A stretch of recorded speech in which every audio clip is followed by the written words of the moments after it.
every time you're doing something you know you shouldn't do, you are banging or you're moving yourself 2 steps backwards. Simon Thomsen, the founder of Powr. Over 10 years developed a power protocol that has transformed the bodies of over 500 men. I used to have a drug addiction when I was younger. That phase of my life really tore my self-esteem and my self-confidence. So I actually developed a lot of social anxiety. What got you out of that? It was a really bad time there. Like a lot of my friends got either overdosed or they got killed. It was pretty wild. Fitness is your breakout. How did you take it so seriously? It's an identity that keeps you there right now. And because when you get out on the other side, you will never be the same again. For anyone who wants to get a six-pack, what's the secret? What's the sauce? Step 1, look at the mirror and then you would feel better. What is the most impressive transformation you did for someone? Ian is a good example. Like he was feeling like shit, looking like shit, 14 kilos overweight. I'm existing, but not living. Don't like myself. But this transformation led him to a completely different life afterwards. Hello, Simon. My friend. Good to see you, buddy. My friend, always good to see you. Good to see you. You look jacked, bro. It's the shirt, yeah? I love the power on the shirt. It's the shirt, yeah. You gave me a compliment on it earlier, yeah? Oh, yeah. I have to get a model out for you. First of all, before even we get started, I salute you, sir. I've been seeing you every single day in the recovery at 6 a.m., hitting that ice bath, then sauna, then you go to that little chair yeah. with the sunlight, and you just get coffee and dive into a book. Yeah. Why? Well, it's throwing it right back at you, like we see each other. We're basically the only two that do that in the morning. So, I don't know. I think it's accumulations of good habits that then feel good right now. Most people feel it's a chore to work out. It's a chore to wake up early. I just that's the favorite part of my morning. You know what I mean? And I was in every recovery place in Bali, and I always go at 6 a.m. the recovery. You find some consistent people. They come like 2-3 times per week, but I've never been in a place where someone is coming like opening the gym with me at 6 a.m. every day. Yeah. And I was even like in my mind before we first talked. Yeah. I was like, whenever you miss a day or I miss a day, I'm like, yes, I got him. Yeah. I got first. I know. But you've been good. You've been there like 6, just before 6. Yeah. Usually depends on the sleep thing, but I would wake up now like at 6, just before 6, and it takes me 10 minutes over there. So it's always a beef. You don't use an alarm. I do. Yeah. So maybe you go all in with your day, and at 2 p.m. I'm like, yeah. Because I only have like less. Do you have Simon on your alarm? Like beat Simon at the spa? No. 5:30? No. I just have like time to get some work.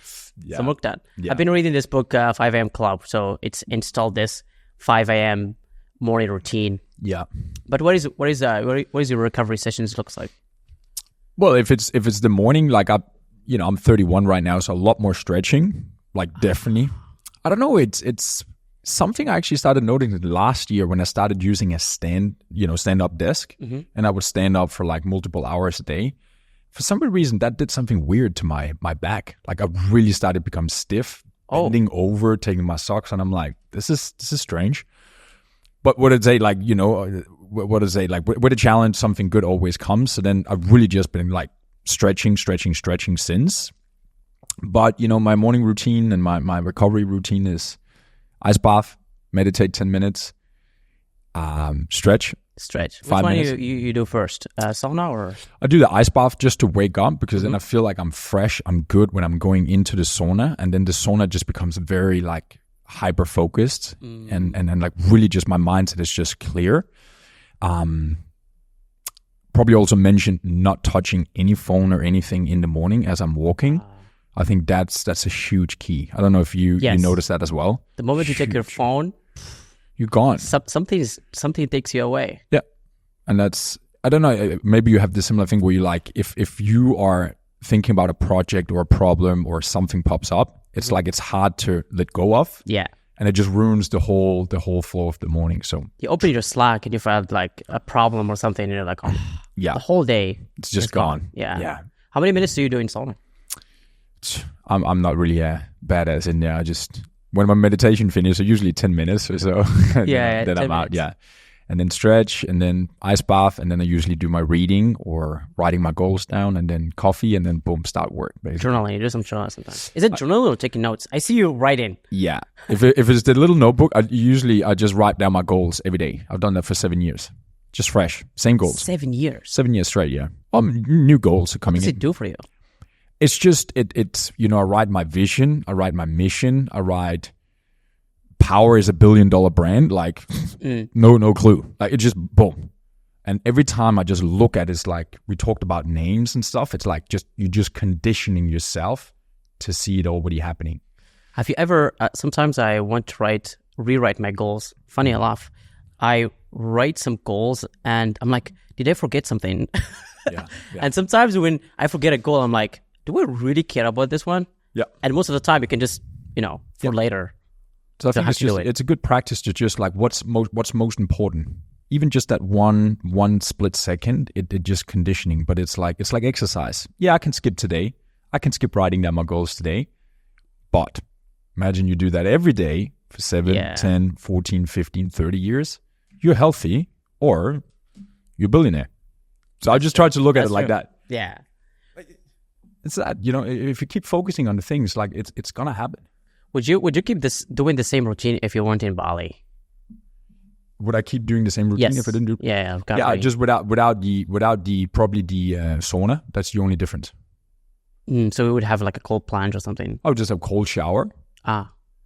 Meditate. I've done for 8 years straight. Writing down my goals like 7-8 years straight. Stretching on and off. So I would always have some sort of thing I did first thing in the morning. It's almost like a ritual thing. A ritual, yeah. I have to do something that just gives something to myself before I start. What about this other point of view that I've seen? I think you probably heard about it from Alex Hormozi. He was like, there is a lot of people who come to him and they don't have enough time or like they struggle with their business and they're like, okay, take me through your morning routine. Yeah. I do 3 hours of sauna, I do this. And I'm like, okay, screw that. Yeah. And they straight to work. Yes. What's your thoughts on this? I agree. You know what I mean? But in the end of the day, it's like, what are you trying to optimize for right now? That's true. What like right now, what is kind of like the constraint? So if the constraint is that you can't hold focus for more than 10 seconds at a time, you have bad habits, shit eating, like, you know what I mean? Like clean up the main thing first. But what I would say with the habits and stuff, like with the morning routine, like even him, like he would wake up, he would sit around, drink coffee with Layla, and then he would get to work.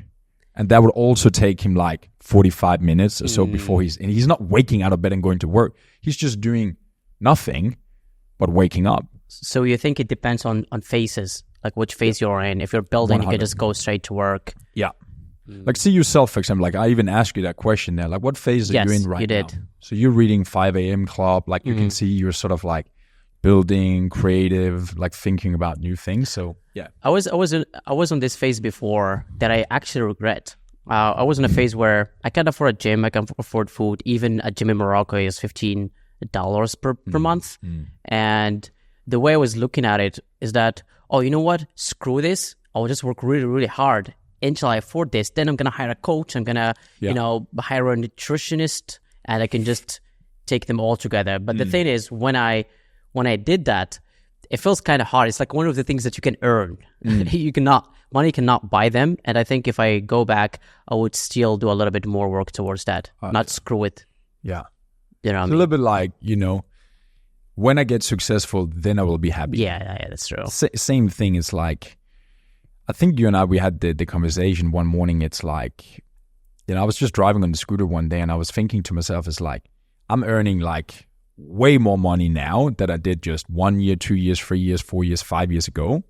But it doesn't feel any different from it's still work. I still feel like I have to hustle and I still feel like I have to do things.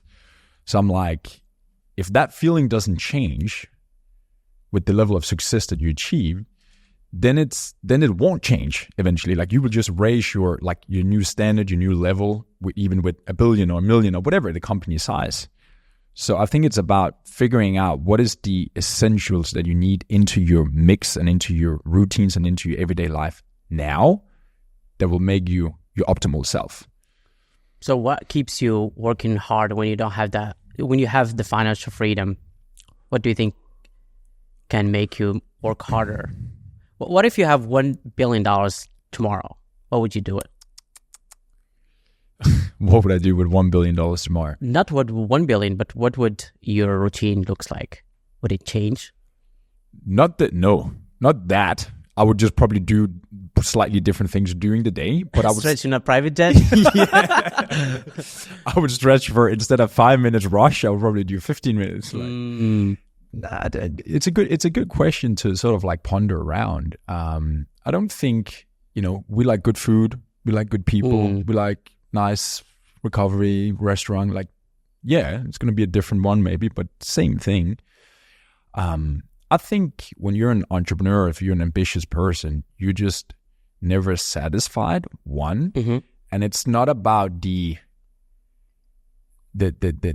medal as of so, it's about the achievement in itself, the game, the journey, the building, the infrastructure that you left behind of that whole thing you just tried to put together, if that makes sense. So you would just have more resources right now. Now you'll just be like, what's a bigger game I can play? More resources you have now. Yeah, more you can resources. Play a bigger game. All the dreams you just had, let's just try to make that happen in a month. What is your most expense go-to? Personally or a business? It can be, generally, personal and business. I'm a very simple guy. I don't buy clothes. I don't really go out that much. I go out for restaurants, love good food. I don't really travel that much right now, but it will be travel in there. It's just learning and then the business. I would say that's the two main things, like into the business. The biggest expenses you have is learning. Do you invest in courses or something? I've done a lot. Like I probably invested $250K on myself over the years since I was 22. Oh, wow. Yeah. Over the 22, so that's... Oh, not even 22, 24. When I moved to Australia, that's when I invested $5K in my first coach. And then it's been $15K, $25K, $20K, 20, like... I want to know, to know your feedback about these courses. You joined, you mentioned before that you joined Tony Robbins. Yeah, and that one, yeah. Cardone. Yeah. What, did that help you in any way? Honestly? The Tony Robbins thing, and it goes back to what you say in terms of phases. Like, what are you trying to move through? So... your listeners, I don't know, you might have seen some of my content, but I used to have a drug addiction when I was younger. I was never really running away from anything or like particular sad or anything. I was just distracted, bored, and then that became too much of the wrong things. But that phase of my life really tore my like self-esteem and my self-confidence down. So I actually developed a lot of social anxiety just from hiding myself, and like I feel ashamed about who I am and what I do. So the personal development that I got into there was really just about me. Like, I don't want to feel inadequate, self-conscious, weird. Like, that feeling I want to go away. I didn't know how to put words to it. So the personal development I did at that time was a lot of Tony Robbins, self-help, triggers, associations, past. So it helped me tremendously. Like, the Tony Robbins thing was probably the thing that really set me free. And then everything else has just been stacking on business knowledge, leadership, mindset, and that sort of thing. But the Tony Robbins was really the thing that got me to open That was up. A live class, yeah? Is it live or online? Yeah, it was live. I did live, two live with him. 2 live classes, yeah. So very like highly recommended for anything you want to go through, like a little specific error. As a first step? Yeah, I think it's very good but also to revisit. I wouldn't mind going back to it and then just do an event again, just to get into the mix. What am I not seeing right now? Yes, I think it's about seeing this in real life. It helps a lot. I think just seeing someone who is living the dream that you're looking forward to. Yeah. You see it in real life. You see the money. You see the dashboards. That's very, very exciting for someone who doesn't believe that much. Yeah. About it. You see a YouTube video. I made that much. It's really, really important to go to these conferences and see it in real life. Yeah. So I think, actually, one of my favorite things to do is writing, and that's why I wrote. Well, one of my favorite things is to scrape through my guests' social media. Okay. Yeah. So I'll tell you your story and correct me if I'm wrong. Yeah. Okay. So, born and raised in Denmark in a middle-class family, very active kid. Your father was a very hardworking man who had 2 jobs at the same time. You used to be a football athlete. At the age of 12, you begin to struggle with your identity, which led you to drugs and drinking habits. At the age of 17, you got caught for street violence and drug possession. The first time you hit the gym was inspired by seeing one of your friend's dad who was really into fitness. At that time, you were just going to the gym for fun while still doing drugs.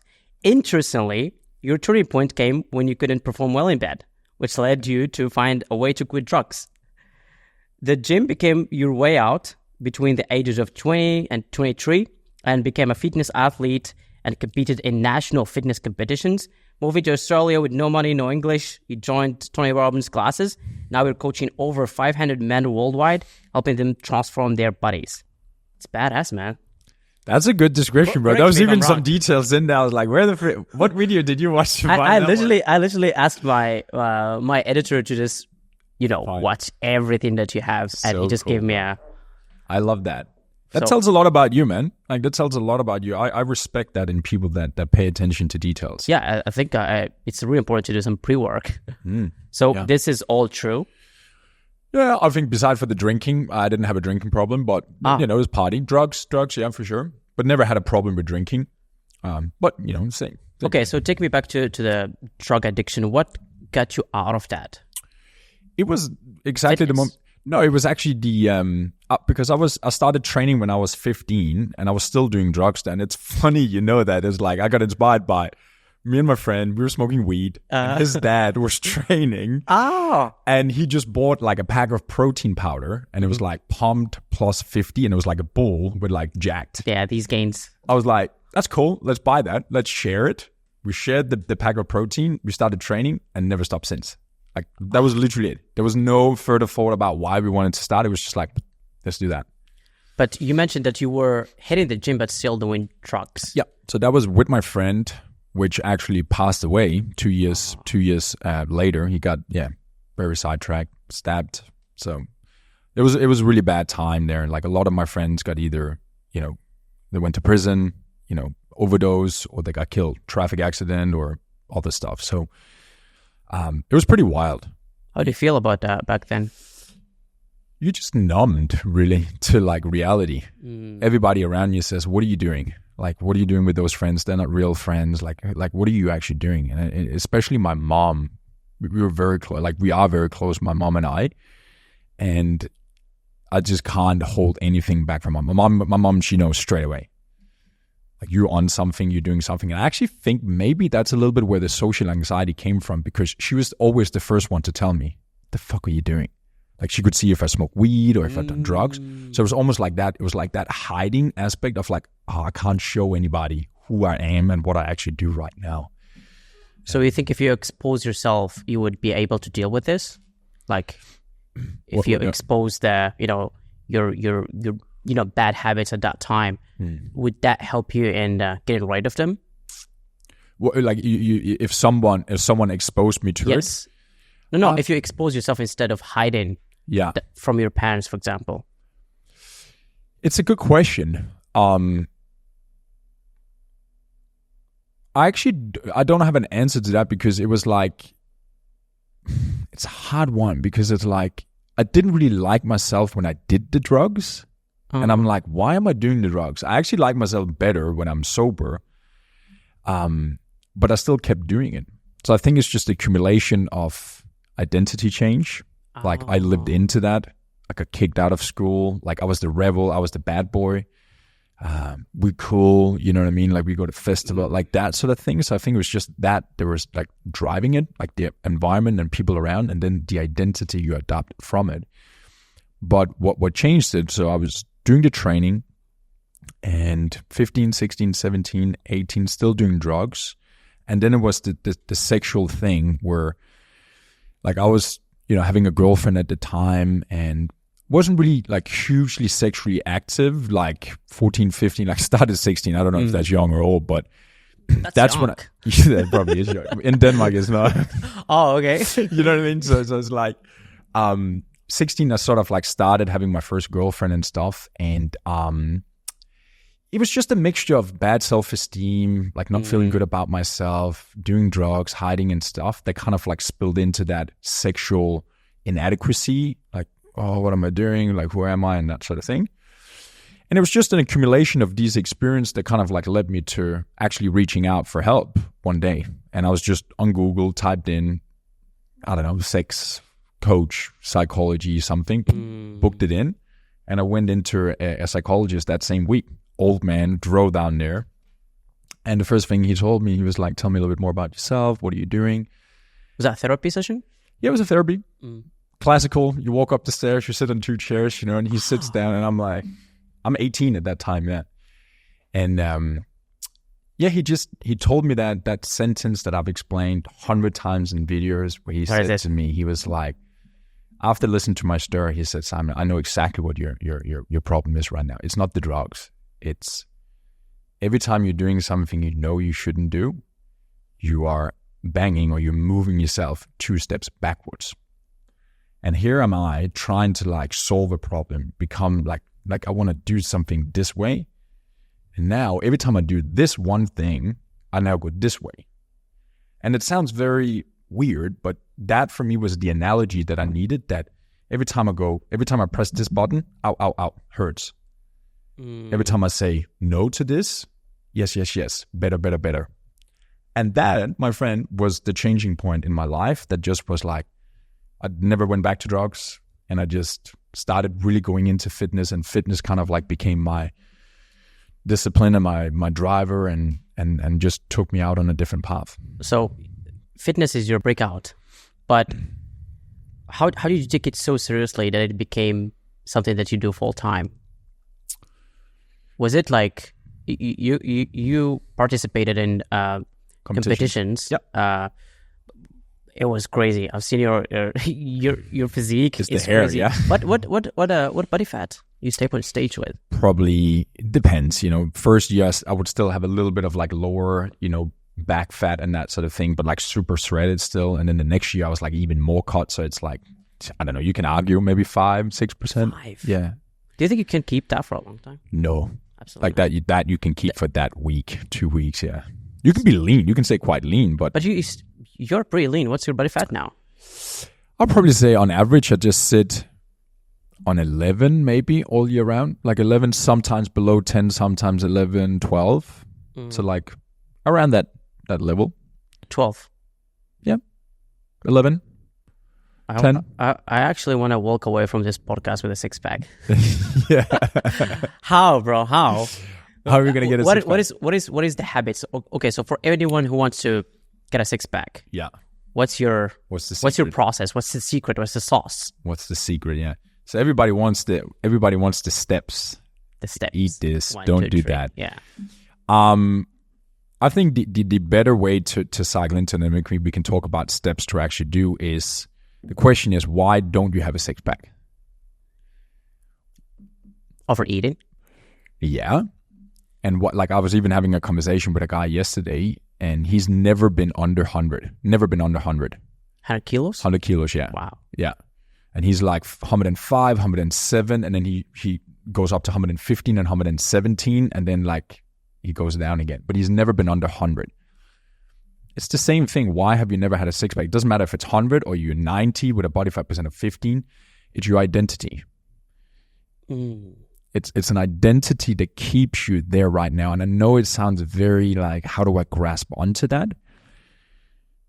Of course, there's steps you need to take, like do 1, 2, 3, and you will get a certain outcome. And that process is something that's technical and needs to be learned. But as soon as you recondition yourself, again, to do the morning routine, I love doing the morning routine right now. Okay. Now you love going to the gym. You love eating these certain meals because it makes you feel a certain way. It maybe gives you a little bit more success over here with the women, or it gives you maybe, oh, wow, like I had a really good month in the business.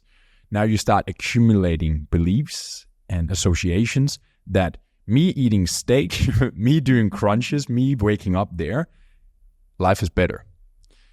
And that's something that takes a bit of time, of course, to do. So if you're boiling it down to the basics of what a person can do, I would say, of course you're going to be in a calorie deficit for sure. You know what I mean? So and your body can handle a lot more than you think. So there is no way you can get a six-pack unless you are in a calorie deficit. You need to count your calories. You need to cut the rice, cut the carbs. Is that the only way? Because that's my story. Like, whenever I think about it that way, it's like, oh my God, this big thing. Yeah. Life is too short to do it. Yeah. That's kind of my identity. Well, would there be some food you could eat every day? Yes, I enjoy much. steaks. I think I eat pretty healthy. It's just I overeat, maybe. Yeah. But the thing with maybe this is me finding an excuse, but with CrossFit, I need that energy. Like, I see if I'm not eating that well, my performance is really low. And the goal is to get a really good performance at the gym, and it makes you feel good and lift heavy and stuff. So... Well, again, it's what season are we in? Like, I know you're going to do a competition. Yes. Like, you have to perform right now. But let's say you took a year out of the calendar and you're focused on body fat. Like, you're focused on getting in incredible shape. Like, when you get there... that would be a different journey, yeah, that's true. Like, you would feel better. I think you'll perform a lot better. You'll be a lot more lighter, like a lot more like explosive. And then you're just reversing your calories up to roughly around the same again. But now you have a different engine that maintain that thing. So it's like, what did they say? Could you catch, like, if you try to catch two rabbits, you won't find any of them. So if you have to perform tomorrow at a CrossFit competition, you're probably gonna, have a lot of carbohydrates in your diet. But back to your thing, do you have to count calories? Do you have to be like super strict? I think the best way to look at it is, what can you eat every single day? If you're very simplistic around, what healthy food is: some eggs, some steaks, some yogurt, some protein shake. Like, what would be, if you just make your own diet, would be very healthy right now? Step 1. Step 2, follow that for the next week, the next 2 weeks, the next 3 weeks, and every single week you look at yourself. So let's say, like, what's your weight right now, Grant? 77. Yeah. 77, 78. So let's say, between 1 to 2 pounds or 500 grams to a kilo every single week. That is what you would want to aim for. So if you have your meals throughout the day, let's say you do your eggs in the morning, you do some steaks, some sweet potatoes, some rice, you maybe do a protein shake or a smoothie in the afternoon, and then you do a lunch meal again at dinner, and you don't lose 500 grams or a kilo that week, something is going to change. So you don't have to count your calories. You just go to motion. This is my meal. It's the same. It's the same amount every single time. What is that? Is that an app? Like Motion or Body Factory or any restaurant. Restaurant. I need my rice and my chicken and my veggie. It's the same portion. Yeah, maybe there's 1 spoon extra or something there, but it's roughly the same thing you do. So then you look at the scale and you just remove something the next week. Maybe you take half of the rice out from your last meal. Maybe you, instead of you Smokey's thing, you take the banana out or the oats out, and then just see what happens. These smoky shakes has a lot of calories. Yeah. The gorilla, is it gorilla? Yeah, gorilla. Gorilla guns. Yeah. It's like 1,000 calories in a shake. It's a lot, yeah. But I think that's just the easiest way to do it. It's like, eat something very consistent, look at the scale, look at the mirror, and then just be very disciplined. It's very simple to say, but I think also where a lot of people go wrong is like they do a lot of other things in between. Snack over here, they have some different here, they do some extra over here, and I think that's where it becomes dangerous for people, and that's where maybe counting calories for those people would be ideal. How about the carnivore diet? I've seen a lot of trends about it. I think it's the same thing, just more protein. Yeah, in the end of the day, it's calorie deficit, man. It's like you remove the carbs, but then you have more fat and you have more protein. Like, of course, there's a difference in the macros. If you have a higher carbohydrate diet, like you would obviously have more pump in your muscles, more glucose. You have more energy to push. I like carbohydrates in my diet. And you get 12 eggs in the morning. 12 egg whites, yeah. What the hell, man? 12 egg whites, yeah. It's good, though. That's crazy. But egg whites, you take half of it away. You know what I mean? Like, you take the yolk out. So it's like... Why? Why do you take it out? Just because of the calories and the fat. If I ate 12 full eggs, like... That's a lot. I don't need more food that day. Wow. So, Apps for a guy, eat the same thing every day for the next month, figure out, click, like, oh, wow, that worked for me. When I've removed that, now I'm start losing 500 grams to a kilo a week. And then you just do that, and then you start incorporating like your intensity in your workouts and pushing harder there. What benefits did you find with having a six-pack? Were you performing better? Did it make you more money? I heard that if you're in shape, you just make more. Well, I've never been like overweight. I've never been that guy. I've just been very unhealthy and so stuff. you were skinny, that type of. It's just normal, like football guy, normal guy, you know. So I've never been overweight. So what did the six pack give me? I don't know. Like during the competition, really just created a belief in myself that I can do something from A to B. Like I can complete a project. I don't quit. Like that's probably the biggest belief that I have about myself is like, I will never quit. Never. And sometimes that harms me because I stay in things too. I'm like, pivot. But I just don't quit. And I will never. And that just because that was an experience I had physically in my body of everybody around me quit. So it's a funny story. It's like we were on a coaching team at that time, and we were like 16 people. It was my very first competition, mixed with guys and girls. And one by one, as we got closer, we were on diet. She quit. He quit. Too hard. I can't work it out with work. Don't get it. Until we were only 2 people left, me and another girl. And it was like 2 weeks prior to the competition. Imagine that. Been on a diet for like 16 weeks, you know. Everybody just quit along. And then I got a text message from my coach. I remember I was just sitting in the gym doing leg press. Got a text from my coach, and he said, Christina just quit.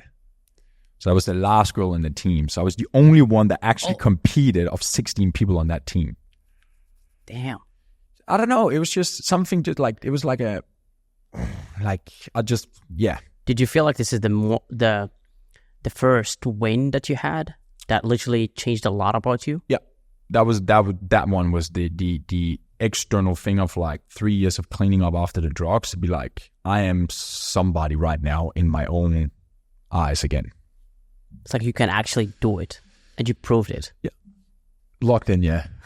Wow. So so back to your question. Yeah, what would a six pack give you? I would recommend everybody to get a six pack. It looks better. Let's just do that. Like you look better in a nice car. Yeah, you perform better.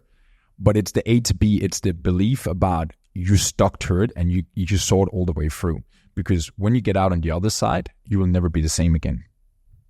So you just win this fitness competition, and how did you get to have it as something that you would do full time and help other people achieve the same as you did? Yeah, I never thought I would work in fitness. To be honest, I never wanted to be an entrepreneur. I never wanted to work for myself because I saw my dad do it. I saw an old boss do it, and they were just like working, no life. Like it was just a struggle. I had like struggles associated with having your own business. So it was never on my mind to do anything in fitness or do anything for myself until I went to Australia. And that's when I was like, I could start training people. How did you get your first client? Who was my first client? Who was your first client? It would be interesting. You need to reach out and maybe a little bit of treat. Yeah, I do. I remember my first online client. I wrote that on my whiteboard. That was the 18th of November, 2018. How did you get him? Landing page? Instagram, yeah. Instagram? Instagram following, DM, and then a message. That's the first person who trusted you. Yeah. I remember my first person that bought a $7 meal plan online off a website. I was actually with a girl. Woke up the next morning. Wow. Sunday, and I looked at my thing and I saw one purchase on the meal plan. So, yeah. Yeah, the training thing there in Australia, I think, you moved out right now as well from Morocco. Is that your first Yes, my first. Yeah. First travel outside of Morocco. And how long have you been in Bali for now? 1 year. Yeah, so you've been there for a long time. What would you say is the biggest thing that changed for you in terms of how you think about yourself and the world since you moved? I think so much confidence. So much. Just the type of people around you. I think in Bedifacto, just in Canggu, you just meet people who are really ambitious. Yeah. And they just do really big stuff. And you're like, I literally have no difference. Yeah. I think when you just watch people on YouTube, you see these gurus and you're like, oh, he's very different than me. Yeah. Alex Hormozi, he's been into this for years. I can't be the same. But you actually meet them in real life here in Canggu specifically. Just like, I'm literally like him. I can do the same. Yeah. And that pushes you to move forward. Yeah. Yeah. I think so, yeah. Where did you learn English from? I think just YouTube and just more communication. I was studying computer science. Yeah. And, if you want to understand how to code, you need to understand English. Yeah. Yeah. But that's how I got my first language, actually. Yeah. Doing these podcasts, actually, it's very nice. Yeah. Most people I invite to the podcast are just friends. I decide to not, reach out by an email. I want to have it as natural, meeting someone in a recovery or somewhere. Hey, I would love to. You like the person, he's really good, ambitious, and you're like, hey, come over to the podcast, let's explore more. It's a fun journey. I think it's a good way. And how old are you again? Are you 23 or? I'm 22. 22, yeah. Yeah. That is amazing.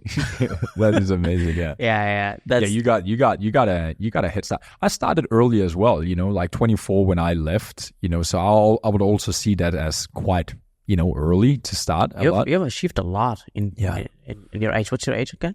I'm 31 now. 31. Yeah, 31 now, yeah. Was it your birthday? No, it was March. March, my birthday. March. I remember he's 30 years old, no? 30. 31? 31, yeah, in March, yeah. But yeah, I think that the travel thing for people is an essential for everyone. Even though if they say like, I don't really know, like just go away for 3 months, like by yourself, or like really just try to like get away from where you're from. Because it's almost like that was the thing that shook me up to be where I am right now and shooting in that direction. And But how did you get the first idea to travel from Denmark? Since I was a kid. You were just like, I just want to get out of this country. Since I was a tiny, tiny kid, I was like, every time we left the border in Denmark, we were in Germany or we went anywhere, I was like, how do people live here? So you traveled early on? Yeah, like holidays, with families. Not travel a lot, but always just been curious about. But that's fancy. It's fancy. Fancy to travel. Fancy. Yeah. Yeah. Well, Denmark, it's like a normal middle class country, So I always just knew I wanted to live outside my country. But why did I end up in Australia? I actually don't know. Always wanted to go to the US. But Australia really changed everything for me. Great country. Great place to just, be me and just try out. So that's Tony Robbins, me working on myself the first year, then led into the fitness. And everything is just you're a big fan of Grant Cardone. Yeah. What did you learn from him? A lot. When I look at him, like I've studied him so much, probably 8 years. 8 years. Yeah, pretty much when I came to Australia. Funny enough, I had to look up some sales thing on YouTube, and I was seeing a motivational video with Mark Cuban. And I thought my Cuban was Grant Cardone. So when I typed it in, I was like, oh, that's my Cuban. But that was actually Grant Cardone. Oh. So I stumbled across him by accident. But what I learned from him is he's just shown me an aspiration to how you're mixing things together in a fun way and an exciting way in terms of how his business is orchestrated, what it seems like he's doing with his family, like just as an inspiration for a person or a way to orchestrate life, has he really taught me a lot about. So really just a milestone. And then of course like a lot of small hacks and tracks there, like in terms of business and thinking differently and stuff. But definitely the mindset, his energy, his explosiveness in terms of just going for it. It kept me, like I remember when COVID hit, like I got his book, If You're Not First, You're Not Last. Like the next day when they locked down the whole place, I was out 5 a.m. in the morning walking and I was just listening. And the first thing he says in that, because if you're not first, you're last audiobook, he created that in 2010 or 11 after the financial crisis when he went completely like nuts. And he was like, I know you're going through a tough time right now, but listen to this audiobook right now and finish it. Your goal is to, like he says that, and finish it in the next like 48 hours or so. So he's just given me permission to just go at it, go hard, and just have more courage in myself and more belief in myself. And yeah. He did that documentary where he started from zero. Yeah. Is that true? Yeah. He actually started from zero, like undercover. Yeah, is it Undercover Billionaires? Undercover Billionaire, yeah. So they get That's into wild. Yeah. Have you ever watched it? Yes, some episodes. Some of it, yeah. Yeah. Yeah, it's a TV show, of course, but that for me is also a good inspiration sometimes. Would you do the same as an experiment too? Yeah, I would love to. If I could just walk away from what I do right now and everything is taken care of, yeah, sure, I would love to. So these are the things that the thing about Grant Cardone, he's like, it seems like it's been a lot of struggle, a lot of grind, and probably done it in a wrong way, of just the hard way. Maybe it's good, maybe it's not, but I feel like I've probably adopted a little bit of that, of like, it's supposed to be hard. And maybe that's wrong. It is. Yeah. It is. Maybe it is true. Yeah. I think man learns the harder way. I think so, yeah. So maybe just aspiring to like, just, yeah, whatever, let's do 100 cold calls and see what happens. Yeah. Do you recommend coaching business to everyone? Coaching, like? Coaching just in general. Coaching business, just coaching people. Do I recommend that? Yeah. Like business coaching to people? Yes. Do I recommend that to people? Not everybody needs it. It depends. You know what I mean? And I think, what is business coaching? Like, for example, a guy, as we talked about again, like Alex Amosi, he would hire, expertise in a certain area, like an agency to run ads or do, organic content. And then he would work with them, show me how you do it. Great. Now you show my team how to do it. You're now a consultant, and then boom, we take it in-house. So, but what is coaching in the end of the day? Like, it's learning from someone or something that's already happened, or mistakes to avoid.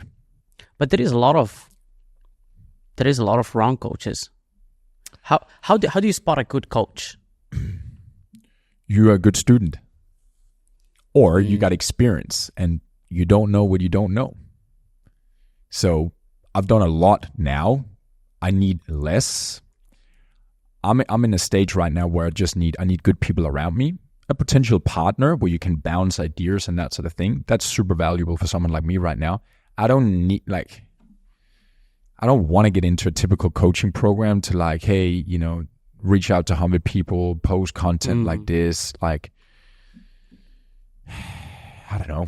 To be honest, I'm very neutral with that opinion, because I do value investing into yourself. But how do you spot a good coach? Well, one that's already done it. Yeah, you did it. One that live and breathe it. Like, one that is the product of it. Like, I don't know, maybe what do you think? Like, how do you look at, because you're good with content and stuff. How do you spot bad advice or fluff? I think the way I see it is that whenever I read something on the internet, I'm like, okay, so how long did it take me to write this type of content? And I'm like, 1 hour, 2 hours, sometimes 20 minutes. And then I'm like, okay, so these people literally takes 20 minutes to write something and post it. And I need to take it seriously. And then you look into a book who sometimes people spend 5 years in it. And we neglect the medium of reading books rather than, social media. So I don't really scroll social media that much. I don't take it seriously by any means. Yeah. But the way I hired my coach, my CrossFit coach, for example, is that I was doing this open CrossFit from the CrossFit Games. And he wasn't the coach at the gym at that time. He was just doing the competition with us. And I only know 2 coaches of this gym who are extremely good, 10 years of experience. And we're doing this workout. It's 300 rower, deadlifts, 80 kilo deadlift, and double unders 50 for 20 minutes. Yeah.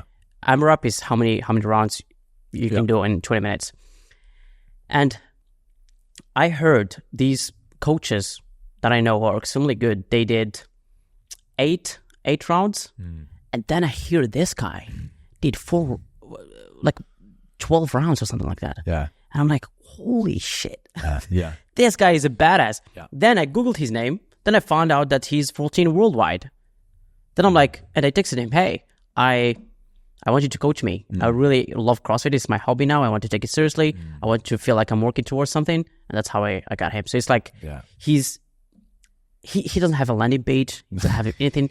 He's the only one. I'm the only one he's coaching. Yeah. So I believe if someone is living what he's doing, Yeah. that is the best coach. Yeah. Which is exactly like you. Yeah, I think, yeah. Like the proof is in the pudding. In the end of the day, the proof is in the pudding. And you see a lot of people that are amazing at what they do. They're the artists, like a personal trainer or a coach like that, but they're not business people. So they never actually do. So you're right. It's like like if you want to learn about meditation, where to go. You don't go on Instagram. Yes. You go to India and you spot that guy that don't speak in the corner. Yeah. Teach you how to do it. That's true. So yeah, I agree. But I think coaching is very valuable. Like, Do you think? Sorry to interrupt. Do you think you make more than a gym? trainer or No, gym? as or a gym? whole gym in terms of revenues. Do you think a coach can make more than a whole gym? Yeah. Yeah, depends of the the coaching business. And I think it's cool to to hear about it like that. say again. I think it's cool to hear about it like that. Oh, I make more than the entire gym. Like you literally just Yeah. change, not just, but like change people's lives, Yeah, their bodies, yeah, and you just make more. yeah. Like in the end of the day, like how much can you scale like an online business to like unlimited? How much can you scale a gym to like to the capacity of the size of the place or the price or how you're doing it? So online you can scale to, you can help the whole world. That's You know what I true. mean? Like, Yes. you just have different services, solutions you're packaged into, but you're not confined to a physical space. So What's your vision with Powr brand? it goes back to why I love a guy like Cardone, because I envision myself a lot the brand in a similar business model to fit my lifestyle in terms of like, what do I like to do? I like meeting people. I like to do different things during the day. I also like the grind, So the brand I see is in helping people for sure. That's the essence and the core of the brand. If it shows up in clothing, if it shows up in supplements, it shows up in, corporate wellness program, online coaching program, and app technology, like online events, retreats, like all that is just under the umbrella of helping people. So the vision is just plaster the world with good things. Let's call it power, and just see how big we can take it. How many people can be helped, and how many different avenues can we get into to helping people? I think that's a good course, and it's a big, That's unlimited goal. That's so basically. big. Yeah. What is the most impressive transformation you did for someone? The most amazing transformation we did for someone was, there's many different ones, but I think, Ian is a good example. Like he was, 49 years old at that stage, like coming out like in the middle of COVID. 49 years old? 49 years old, yeah. Wow. 15 kilo, like beer belly, drinking half a bottle of scotch every single night, to basically transforming his body, of course, but transforming his life in a way of like really adopting, again, the habits, the routines and that sort of thing. Quit his job and then started working for us in sales.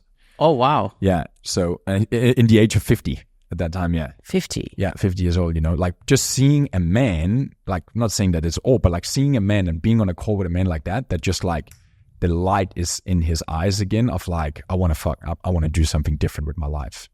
Yeah, because it's not only a body transformation, it's the mind too. Yeah. So you work on the mindset way more. Yeah.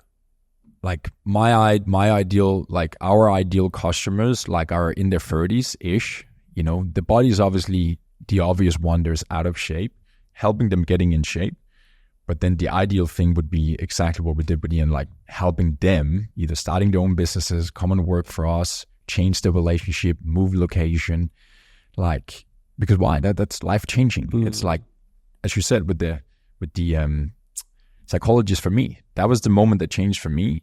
We want to be that change for that guy, that this fitness, this transformation led him to a completely different life afterwards.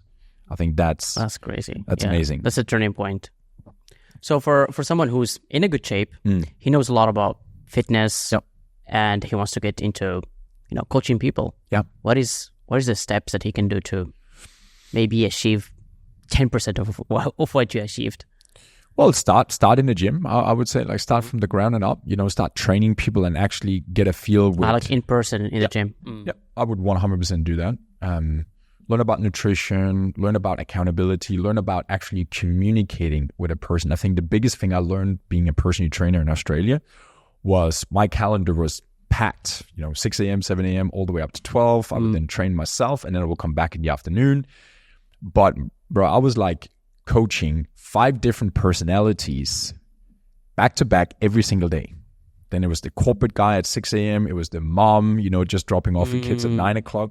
So I learned to adapt to so many different personality types, communication, holding the communication, getting her or him to move, be inspired, motivated, coaching him in a different way.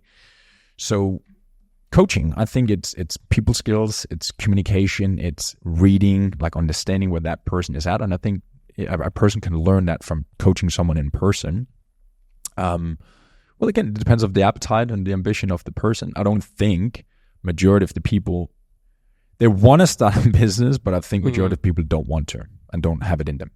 So based on your experience, do you keep this line that I am the coach and you're the client, and you teach it in a like hard way, like you need to focus on this, you need to focus on that, or you're more of like, it's okay, we're going to work on this tomorrow? Like what kind of character do you adopt with your clients? I've become much more blunt over the years, much more like, bro, like call them out on the bullshit. Because like that's the best way. Yeah, that's how I want it for myself. But yeah, you're right. Do some push-ups. Yeah, man, like, get your shit together, right? Yeah. So it's about being adaptable with the person. But I think it comes with your own personal development and your own skills. But, if a guy wants to start helping someone, start helping someone. And then take it from there. See if you actually want to start a business, or are you just happy coaching 5 people or 10 people, probably a little bit like you're a coach, and enjoying the training and the helping. I just had too much ambition that I wanted to create a business. And I think to do that, it's not about training and it's not even about coaching anymore. These skills will help you, but it's about you're gonna love business now. Building a team, sales, marketing, content, like all that. It's a very different game. Scaling thing, yeah. It's a different game. You know that. Yeah. Very different mindset. But how about like what area do you focus the most on? Right now? Is it more business or like more how to, or you already have that checked where you're a really good coach, so you don't need to focus on that anymore? You just focus more into business and scaling, having more people? Yeah, it is. Now it's at a point where it's like not talking to people anymore in a coaching setting and not be involved with that and just talk to my coaches and stuff. But coaching a team is coaching. Oh, yeah, that's true. Selling people, on a sales call or a presentation, it's coaching. So that's why I love coaching as a thing, because it's an infinite growth path that you're taking that just will spill into all the other areas. And there is just different communications you're having. So for me right now, one of the biggest focus area for me is leadership. Leadership and communication, because I don't know about you dealt with a team before, so you have people that are not responding and are like you, and you can't coach them like you would coach you. Yeah. Very different game right now. So that's something that I really find interesting right now. You shared a good book with me. The leadership and tactics? Yes. Actually, to be honest, I'm 100 and something pages into it, and I don't really. It's too much fluff, too much, military. That's thing. most of the books. Yeah, but there's some good nuggets in there. How you got the ego, how you let that down when you're communicating with 2 people that are very strong. How you are. Let's say a person is not performing on your team. Some person can respond. Like, let's say you take responsibility away from them. They will be more discouraged. Or there can be another person, you take the responsibility away from them and they get into fighter mode and they want to prove you that they deserve the role. So there's a couple of good nuggets in there in terms of how to handle it. Yeah, I think someone interviewed Steve Jobs before. He asked him, like, what is the best innovative thing that you have created? Yeah. And he said the team. People, yeah. It's not the iPhone, it's not the iPad, it's not the MacBook, it's a team. What do you because how big has your team been? It's been around 54 people. Yeah. But now I shrink it down to like 10. Yeah. What would you say is the biggest lesson you've learned in terms of getting everybody on the same page, motivated, and everybody feels excited about fulfilling their task? What do you think that is? I think willing to pay more for talent. I think when I had 54 people, it was more of like hiring every person for a single task, like some automation, some video editing, some management. And these are low-level talent because, you don't have a big budget at that time. You think, if I shrink down a budget here, I can, invest it on something else. But then you realize that if you have really A-level talent, they can do so many things. Yeah. And they do the things that you're not asking them to do. And they take things more seriously. And that's the big realization I had, is that the more you have a lot of people, the more you work within the business, you just manage these people. And it's a headache, bro. Yeah. It's a big headache. Yeah. So now 10 people, we don't communicate that much. We don't have a lot of back and forth. Everyone knows what to do. They know the vision. What is this? The Secrets? This book that I've read. I don't remember this book. It's really good about like aligning the vision and mission. I really don't remember this book. But I literally read this book from page to page and I implemented everything. Yeah. And that's Yeah. how I get them all on the same page. Yeah. How many people do you have in your team? What are we? Four setters now, coaches, 2 extra coaches, content guys. What are we? Like 8, 9 or something yet? Yeah. So if you want to get Powr, the brand, to $1 billion company, and you have all the resources in the world, what would you do from tomorrow?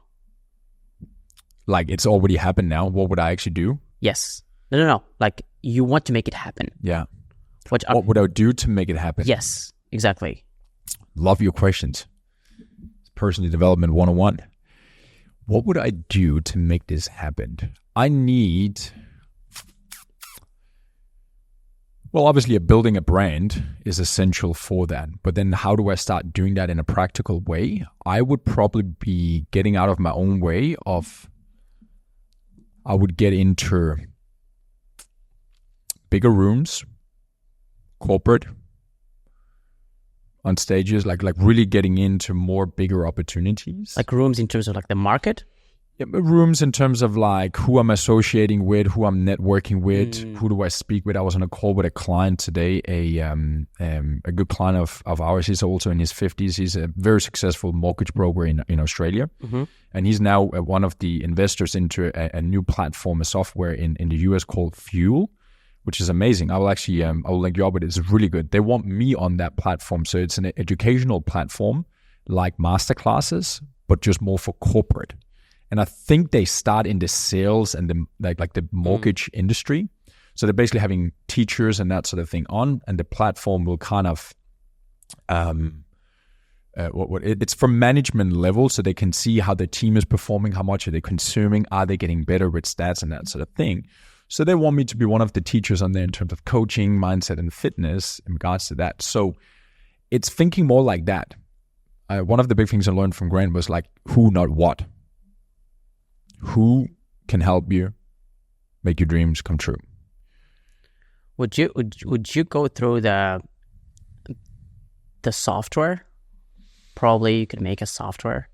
I think that always, if you think on every business, that the next level to get into the big level is always software. Yeah. So maybe some of the things that you do, or like some of the things, like usually when a business, you'll find them use a lot of apps. Yeah. And if you can just make your own app that does all of this, it can be a good step too. Yeah, you like it's shortcut as well, in terms of like what would actually, like, let's say it was like the $1 billion, that was the target. What would be the fastest way to go there? Yeah, you're probably right. It would be getting some sort of like technology involved in there and scaling that up. It's hard to just do with people and service and that sort of thing, but that's what I need. That's what I need as well. I need other people in my life that get you out of your own thinking, because you know that as well. Like you're very, what's the linear thinking when you're in it every day. And you think for you to get to there, you need to go to there, to there, to there. But have you thought about maybe go there? You jump 3 steps. You just have, I think on these meetings, what happens, they don't really like, I think what they do, if you meet like a person who really changed a lot about you or like your business to take it to the next level, is always just setting your standards a little bit higher. You know what I mean? It's like, I remember someone once, some advice about posting on social media. He wants to take his Instagram and LinkedIn like seriously, and he already sold his business for millions of dollars. And he was like, I'm only posting once a day. What do I need to do? And first, I really liked his question because he thinks that posting once a day is really the minimum he can do, because he's an entrepreneur. He knows what it takes. And I was like, yeah, post seven posts a day. And I was like, oh, thanks for taking my standards higher. Yeah. So most of the time, they take these standards way higher. Yeah. I was interviewing Mike Shields. So he is one of Grant Cardone's top sales performers. Like he's actually started his own business right now in marketing and stuff. And I asked him the same questions, like, what's the difference being in that environment? And he said, like, the people you see there and the culture and the team, he said, people just don't stop. They're relentless. They have such a high standard, such a high energy, big persona, and they're just like the belief is so high. It's crazy. It's great. You know? My Rasmus, you know Rasmus? Rasmus, yeah. He's doing amazing work with Coco Development Group, his companies. And I had a talk with him the other day about like leads and sales and stuff like that. And he was like, hey, bro, we never sold out. I was like, what does that mean? You have limited villas and apartments to sell. And I was like, no, if I know that we're going to get sold out in 3 months, I prepare the next project. I'm like, that's crazy. Yeah. Like always gas on. Yeah. And it takes good people around you, like legitimately good people around you that can call you out on your BS, and that's true. And you can trust their right from, you know. So, that's why I love podcasts like this. It's always good to have these conversations. That was pretty good, man. I wish I can take these longer, but I don't want to take too much of your time. That's brother. right. I appreciate you're having me on. Thank you, brother. My brother.